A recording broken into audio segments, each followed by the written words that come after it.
So I'm speaking with. Julia Allison. And you are quite a sort of a social media celebrity, but also you are a digital nomad. Explain what that is. I am I was a digital nomad from August 2010 until November of 2011, so almost 14 months. I lived without a permanent address. I didn't pay rent. I put my stuff in storage, and I traveled with a suitcase and my laptop and my iPhone. And I just went to different cities and slept on couches, inflatable mattresses, beds, So I know that you're going to have a website up, zendigitalnomad.com, or actually probably be up by this video is up. But walk through some of the technologies that you had to use that you were extremely reliant to be able to live this lifestyle. Yeah, well, some of the technologies are pretty basic.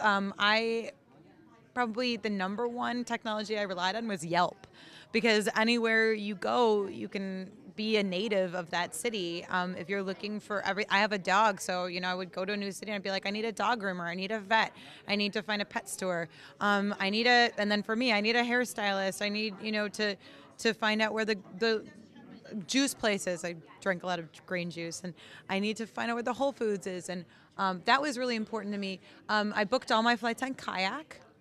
Hipmunk is also a really good place to book flights. I used Padmapper when I was looking for longer term places.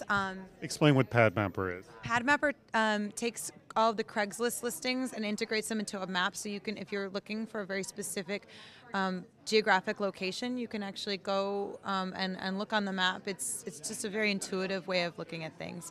And then I used Facebook, but I used it in the sense that I searched by city of all the people I knew. Some of them were weak connections, but I would ask them who they knew in that city. So what percentage was you actually doing Couchsurfing, and what percentage was you actually finding sort of long-term or Airbnb type places? Actually, it was almost all Couchsurfing. I didn't do a lot. I love Airbnb, but I didn't do a lot of that only because I was poor. And so I spent most of my funds on flights and almost none on accommodations. And the way I would do it is just, I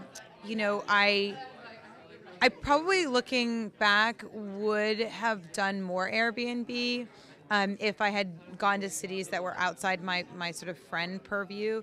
But you can also negotiate with hotels. It's really fun to do that. If you really need a hotel, you can call them up and be like, I need a discount, and they'll give it to you. But yeah, I mostly couch surfed. And just very last question is, obviously it's not just the technologies that allows you to do this, it takes a certain kind of personality. And you are extremely outgoing. And the other thing is you're an attractive female, and the thing is most times when we think digital nomads, it's a guy with a backpack. Yeah. And so so are you didn't say you were concerned about safety, and what do you think is the sort of the personality needs to pull this off? I think probably the positive term for this would be called adventurous. I think I'm very adventurous, but I also think I'm an idiot sometimes. I just don't get scared. I just don't. I don't know if I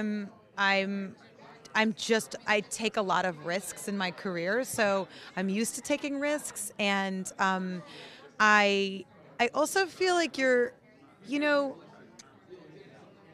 not stupid about it, but you're sort of as safe as you decide to be, right? Like, pay attention, obviously, but you're just as likely to get, I don't know, maybe I'm being an idiot here, but like get mugged in your own city. You can't just stay in your bedroom the whole time and oh my God, I hope nothing happens to me. Well, there's also the thing is that you're putting yourself in riskier situations, being the volume of couchsurfing. I'm just playing the devil's advocate here. No, I know.